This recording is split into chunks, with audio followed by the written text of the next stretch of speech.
नमस्कार, news India देख रहे हैं आप। आपके साथ मैं हूं चारुल शर्मा। शुरुआत एक बड़ी खबर के साथ करें। प्रधानमंत्री नरेंद्र मोदी के आपत्तिजनक पोस्टर लगाने पर बड़ी कार्रवाई की गई है। पीएम मोदी के खिलाफ पोस्टर लगाने वाले 6 लोगों को गिरफ्तार किया गया है। दिल्ली पुलिस ने मामले में 100 एफआईआर दर्ज की हैं। प्रिंटिंग प्रेस एक्ट के तहत एफआईआर दर्ज की गई हैं। आम आदमी पार्टी के दफ्तर से निकली थी ये वैन जिसे रोका गया।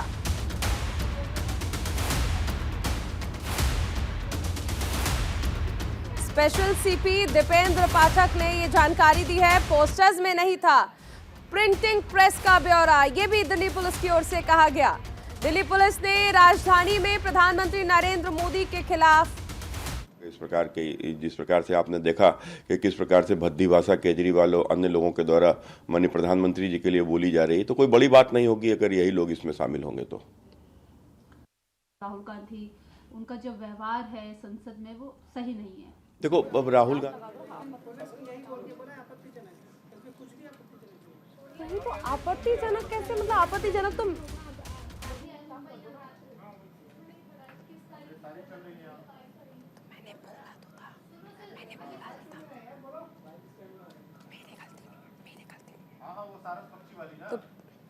तो प्रधानमंत्री नरेंद्र मोदी के खिलाफ पोस्टर लगाने वाले मामले में बड़ी कार्रवाई करते हुए पुलिस की ओर से 100 एफआईआर दर्ज की गई है। इसके साथ ही 6 लोगों को गिरफ्तार किया गया है। बड़ी खबर आपको बताई जा रही है, दिल्ली से आ रही है, जहां पर दिल्ली पुलिस की ओर से बड़ी कार्रवाई की गई है। स्पेशल सीपी दीपेंद्र पाठक ने जानकारी दी है। पोस्टर में प्रिंटिंग प्रेस का ब्यौरा नहीं दिया गया था। देखिए, ये पोस्टर्स लगाए गए थे दिल्ली में जिसमें लिखा था मोदी हटाओ देश बचाओ। इस मामले में पुलिस की ओर से बड़ी कार्रवाई की गई। प्रिंटिंग प्रेस एक्ट के तहत एफआईआर दर्ज की गई। 100 एफआईआर इस मामले में दर्ज की गई हैं। 6 लोगों को गिरफ्तार किया गया है। राजधानी दिल्ली से यह बड़ी खबर आपको बताई जा रही है। प्रधानमंत्री नरेंद्र मोदी के खिलाफ पोस्टर लगाने के मामले में एक बड़ा एक्शन लिया गया। दिल्ली पुलिस ने मामले में 100 एफआईआर दर्ज की है। 6 लोग गिरफ्तार हुए हैं। स्पेशल सीपी दीपेंद्र पाठक ने जानकारी दी। उन्होंने बताया कि प्रिंटिंग प्रेस एक्ट और संपत्ति एक्ट की धाराओं के तहत एफआईआर दर्ज की गई है। पुलिस अधिकारी ने बताया कि दिल्ली में जो पोस्टर्स लगाए गए थे उनमें प्रिंटिंग प्रेस का ब्यौरा नहीं दिया गया था।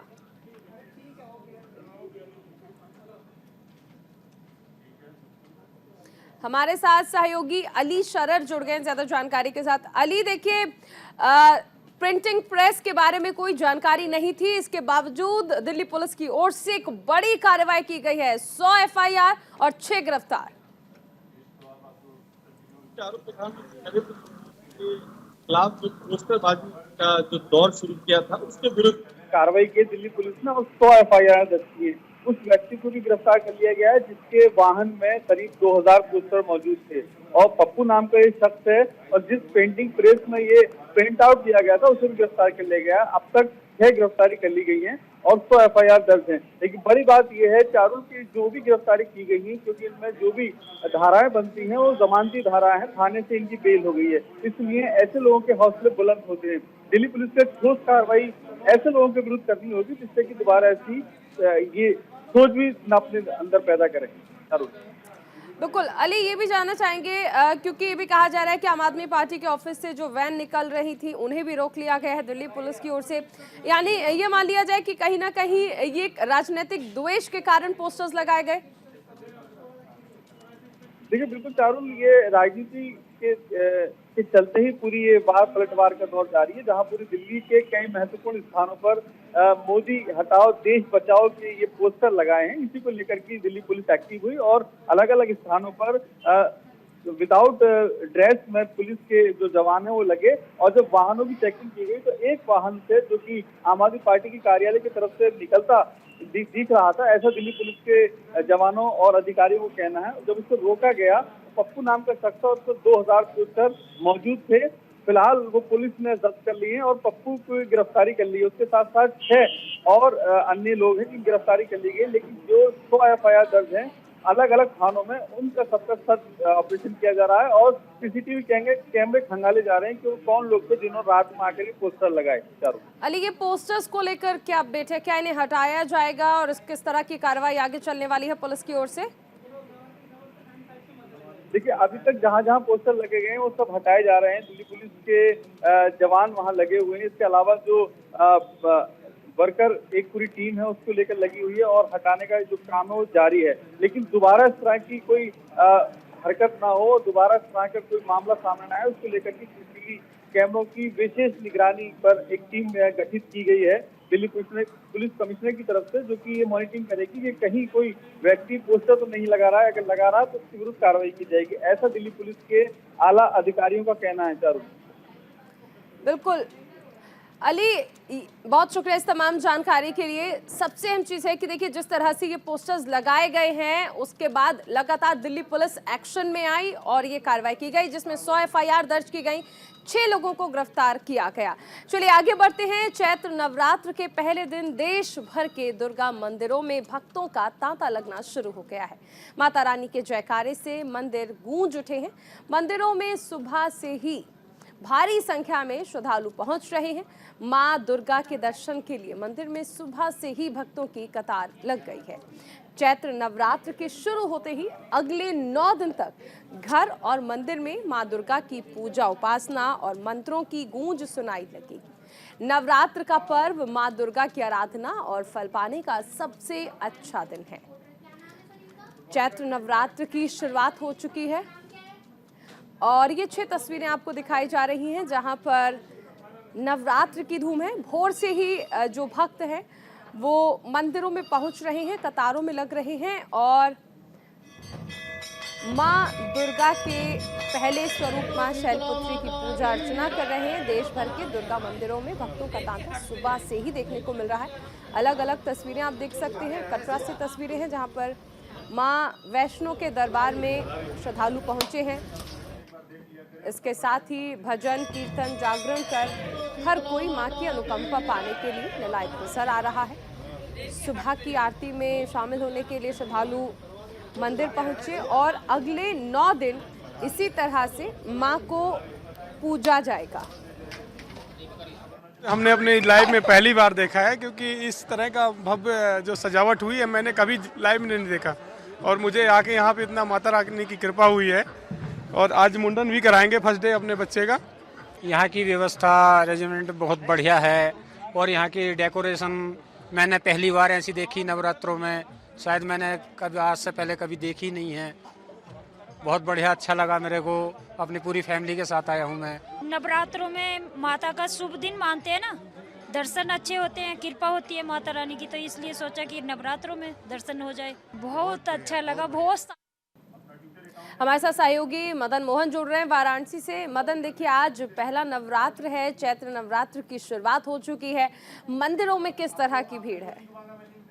हाँ जी चारू, बिल्कुल ही बताना चाहूंगा कि सिख की नगरी में जो है माँ का आराधना जो है इसे किया जाए। चैत्र नवरात्रि का आज पहला दिन है और इसमें आप तस्वीरों में देख सकते हैं सुबह से ही लोग मंदिर में जो है आए हैं और माता का जो है दर्शन कर रहे हैं। तो इस समय आपको तस्वीरों में ये बता दूं, इसमें आपको बंदावीर मंदिर के पास में मैं मौजूद हूँ और यहाँ पे तस्वीरों में आप देख सकते हैं कि सुबह से ही लोग जो है कतार में लग करके और यहाँ पे माता का जो है आराधना कर रहे हैं, माता की पूजा कर रहे हैं। क्योंकि अगर कहा जाता है कि ये जो है 9 गौरी का पूजन होता है और पूजन में जो है माता जो है खुद जो है कहा जाए तो इस दिन भक्तों को दर्शन देती है। और काशी की अगर हम बात करें तो काशी जो है अलौकिक और आस्था की नगरी मानी जाती है और यहाँ पर 9 दिन जो है 9 दुर्गा का दर्शन जो है होता है। तो तस्वीरों में आप देख सकते हैं और ये खास और इससे हो जाता है क्योंकि योगी आदित्यनाथ ने जो है एक ऐलान किया था और उन्होंने कहा था कि इसमें चैत्र नवरात्रि पे जो है दुर्गा सप्तशती का पाठ होगा और वहीं भगवान श्री राम का जन्मोत्सव के दिन यानी कि रामनवमी के दिन जो है भव्य कहा जाए तो अखंड रामायण का पाठ हो जाएगा। तो ऐसे लेकर के और भी भव्यता बढ़ जाती है। ऐसे तो नवरात्रि पे जो है पूजन अर्चना जो है हमेशा होती रहती है। कुछ लोग भी हैं, देख सकते हैं तस्वीरों में कि यहाँ पर जो है लोग सुबह से है माँ को जो है जिस माता को पसंद है, चुंडी पसंद है, नारियल है और वो चढ़ावा चढ़ाया जा रहा है। कुछ लोगों से बात करने का भी प्रयास करेंगे कि आज माता जी आज आप आई हैं यहाँ पे दर्शन करने के लिए, किस तरह से पूजा कर रही है, किस तरह से आपने पूजा किया है? किया पूजा, अभी नहीं किया, अभी आई। अच्छा, अभी आई है, पूजा करेंगी। तो आप तस्वीरों में आप देख सकते हैं चारुल कि यहाँ पर लगातार अभी लोग पूजा अर्चना कर रहे हैं और यहाँ पर जो है अभी कुछ लोग आ गए दर्शन। बिल्कुल, चलिए बहुत शुक्रिया इस तमाम जानकारी के लिए मदन। इस बीच एक बड़ी खबर, दिल्ली के बजट को केंद्र सरकार की हरी झंडी मिल चुकी है। दिल्ली विधानसभा में आज बजट पेश होगा। सदन में सुबह 11 बजे बजट पेश किया जाएगा। वित्त मंत्री कैलाश गहलोत बजट पेश करने वाले हैं।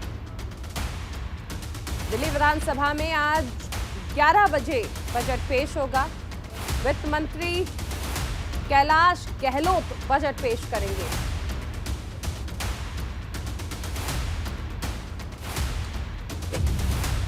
दिल्ली के बजट को देखिए, केंद्र सरकार की हरी झंडी कल मिल गई थी। दिल्ली सरकार का बजट आज पेश किया जाएगा। बुधवार सुबह 11 बजे विधानसभा में वित्त मंत्री कैलाश गहलोत दिल्ली का बजट पेश करेंगे। देखिए, पहले बजट मंगलवार को पेश होना था। हालांकि बजट पर जो संकट के बादल छाए थे, उस बीच अब ये बादल छट चुके हैं और केंद्र की ओर से मंजूरी मिल गई, जिसके बाद आज 11 बजे सदन में बजट पेश किया जाएगा। तस्वीरें भी आप देख सकते हैं। कैलाश गहलोत विधानसभा पहुंच चुके हैं। 11 बजे बजट पेश किया जाएगा। दिल्ली के वित्त मंत्री कैलाश गहलोत इसे पेश करेंगे। तस्वीरें आप देख सकते हैं, विधानसभा पहुंच चुके हैं क्योंकि 11 बजे का वक्त है जब दिल्ली विधानसभा में ये बजट पेश किया जाएगा। हमारे साथ सहयोगी नमित त्यागी जुड़ गए हैं। नमित, 11 बजे बजट पेश किया जाएगा। वित्त मंत्री भी विधानसभा पहुंच चुके हैं। देखिए, बिल्कुल निश्चित तौर पर आज दिल्ली वासियों के लिए बड़ा दिन है। हालांकि ये बजट कल पेश होना था, लेकिन केंद्र सरकार और दिल्ली सरकार के बीच में जो तकरार है उसकी वजह से ये बजट एक दिन टल गया। यानी कि आज 11 बजे जो दिल्ली के वित्त मंत्री है कैलाश गहलोत उस बजट को पेश करेंगे और सबकी निगाहें उस बजट पर होंगी। ठीक बजट से पेश करने से पहले कैलाश गहलोत ने अपनी मां का आशीर्वाद लिया और उन्होंने ट्वीट करके जानकारी दी कि आज दिल्ली वासियों के लिए बड़ा दिन है, मैंने अपनी मां का आशीर्वाद लिया है। साथ ही साथ आज से नवरात्रों की भी शुरुआत हो रही है, माता रानी का आशीर्वाद भी उन्होंने लिया। अपनी ट्वीट में उन्होंने इस बात का जिक्र किया। इसके अलावा अरविंद केजरीवाल ने भी ट्वीट किया और उन्होंने कहा कि आज दिल्ली वासियों को बड़ी योजनाएं जो हैं, बड़ी सौगात वो देने वाले हैं। निश्चित तौर पर शिक्षा और स्वास्थ्य मॉडल पर तो अरविंद केजरीवाल की सरकार का ध्यान रहता ही है। इसके अलावा भी दिल्ली के अंदर जो फ्री की सुविधाएं हैं जो कि अरविंद केजरीवाल की सरकार देती है, उन पर भी खासा जोर रहेगा, क्योंकि केंद्र सरकार ने जो है इस पूरे मामले को लेकर रेवड़ी कल्चर करार दिया था। लेकिन दिल्ली सरकार लगातार ये कहती आ रही है कि हम दिल्ली वासियों के लिए फ्री की जो योजनाएं लेकर आ रहे हैं उससे दिल्ली सरकार को अभी तक कोई घाटा नहीं हुआ है। तो निश्चित तौर पर बजट में ये देखने वाली बात होगी कि क्या वो जो फ्री की सुविधाएं हैं वो लगातार जारी रहेंगी अगले 5 सालों के लिए या फिर नहीं। दूसरा बड़ा सवाल है कि अभी मौजूदा समय में, इससे पहले जो दिल्ली के शिक्षा मंत्री थे मनीष सिसोदिया, उन्होंने दिल्ली का शिक्षा मॉडल काफी अप पर लेकर आए। फिलहाल वो जेल में है, तो क्या वो जो शिक्षा मॉडल है उसकी रफ्तार इसी तरीके से बरकरार रहेगी? बजट में शिक्षा व्यवस्था को कितना बजट दिया जाएगा, इसके अलावा जो स्वास्थ्य मॉडल है उस पर कितना खर्च किया जाएगा, ये जो 2 मॉडल हैं इन पर खासा फोकस जो है वो अरविंद केजरीवाल की सरकार का रहने वाला है। बिल्कुल नमित, ये भी जानना चाहेंगे, देखिए एनसीडी में हमने देखा कि आम आदमी पार्टी ने जिस तरह से बहुमत हासिल की थी, ऐसे में अगर हम देखें तो जो 3 कूड़े के पहाड़ थे जिस प्राथमिकता कहा जा रहा था आम आदमी पार्टी की ओर से, उसको लेकर किस तरह का फोकस रहने वाला है इस बजट में? देखिए, बिल्कुल, क्योंकि जब आम आदमी पार्टी की एमसीडी में सरकार नहीं थी और चुनावी मैदान में आम आदमी पार्टी उतरी थी, उस दौरान आम आदमी पार्टी ये आरोप लगाती थी कि एमसीडी में बीजेपी का शासन है, इसलिए हम चाहकर भी कुछ नहीं कर सकते हैं। लेकिन अब आम आदमी पार्टी ही दिल्ली के अंदर सत्ता में है और एमसीडी के अंदर भी आम आदमी पार्टी है। क्योंकि जिस बात का जिक्र आपने किया, एमसीडी के चुनावी मैदान में जब आम आदमी पार्टी उतरी थी तो उन्होंने सबसे बड़ा मुद्दा कूड़े के पहाड़ को उठाया था कि 3 कूड़े के पहाड़ों की हाइट जिस तरीके से पिछले 15 सालों में बढ़ी है उसको कंट्रोल करना होगा। जिसके बाद हमने देखा कि पिछले कुछ दिनों में अरविंद केजरीवाल और जो दिल्ली की मेयर हैं शैली ओबराय, उन्होंने ओखला लैंडफिल साइट का दौरा किया, इसके अलावा भलसवा लैंडफिल साइट का दौरा किया और सीधे तौर पर एक बड़ा बयान दिया उन्होंने कि 2024 के आखिरी तक दिल्ली से 3 कूड़े के पहाड़ों को हम खत्म कर देंगे। जाहिर तौर पर आज जो बजट पेश किया जाएगा उसमें 3 कूड़े के पहाड़ों को खत्म करने को लेकर क्या प्लान है, क्या उसके लिए अलग से कोई बजट जो है वो पेश किया जाएगा, या फिर इस जो आज बजट पेश होगा उसमें 3 कूड़े के पहाड़ को हटाने का क्या प्री प्लान है, उसमें कितने पैसे खर्च किए जाएंगे, इस मसौदे को भी अरविंद केजरीवाल की सरकार रखेगी। बिल्कुल, चलिए बहुत शुक्रिया नमित इस तमाम जानकारी के लिए। इस बीच एक और बड़ी खबर, कोयंबटूर में CGHS केंद्र का उद्घाटन किया गया। कार्यक्रम में मनसुख मांडविया भी मौजूद रहे। तो कोयंबटूर में CGHS कार्यक्रम का आयोजन किया गया है, जिसमें स्वास्थ्य मंत्री मनसुख मांडविया भी मौजूद हैं। CGHS केंद्र के उद्घाटन पे पहुंचे हैं स्वास्थ्य मंत्री मनसुख मांडविया। एक CGHS सेंटर शुरू हो जाए तो सबसे पहले हमें हमारे स्वास्थ्य मंत्री मनसुख भाई का दिल से आभार व्यक्त करना चाहता हूं कि उन्होंने संभाजीनगर शहर को चुन के यहाँ एक सेंटर उपलब्ध किया है। मैं एक डॉक्टर हूँ और डॉक्टर के माध्यम से बताना चाहता हूँ, इस भारत देश में माननीय प्रधानमंत्री जी के नेतृत्व में हर क्षेत्र में बहुत ही विकास हो रहा है, लेकिन हेल्थ में भी बहुत विकास हो चुका है। आप सभी को पता है, कोविड के टाइम सब दुनिया परेशान थी, हम भी परेशान थे, लाखों लोग बीमार थे, लेकिन प्रधानमंत्री जी के नेतृत्व में, प्रधानमंत्री जी के गाइडेंस में जो भारत देश में सुविधा दी गई है, तो कहीं भी और कौन सी भी देश में इतनी सुविधा नहीं मिली है। वहीं यूपी में भी बारिश की वजह से फसलों का नुकसान हुआ है। वहीं इसको लेकर सरकार डिजास्टर मैनेजमेंट के काम में लग चुकी है। कृषि राज्य मंत्री बलदेव सिंह ने कहा कि सभी जिलों के जिलाधिकारियों को बरसात से फसलों के हुए नुकसान के बारे में आकलन करने के निर्देश दिए हैं।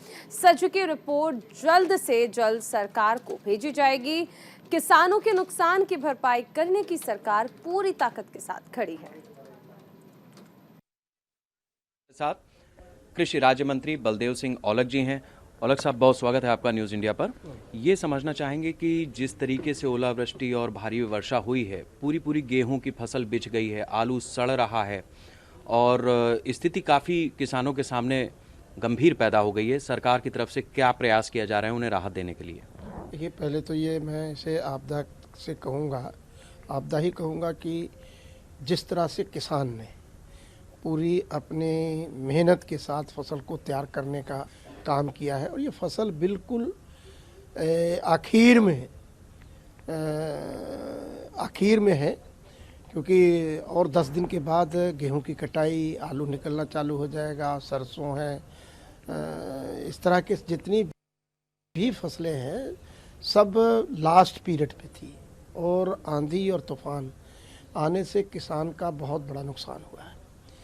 और देखिए, किसान की ये 4 महीने 5 महीने की कमाई होती है और उसी से उसने गुजारा करना होता है।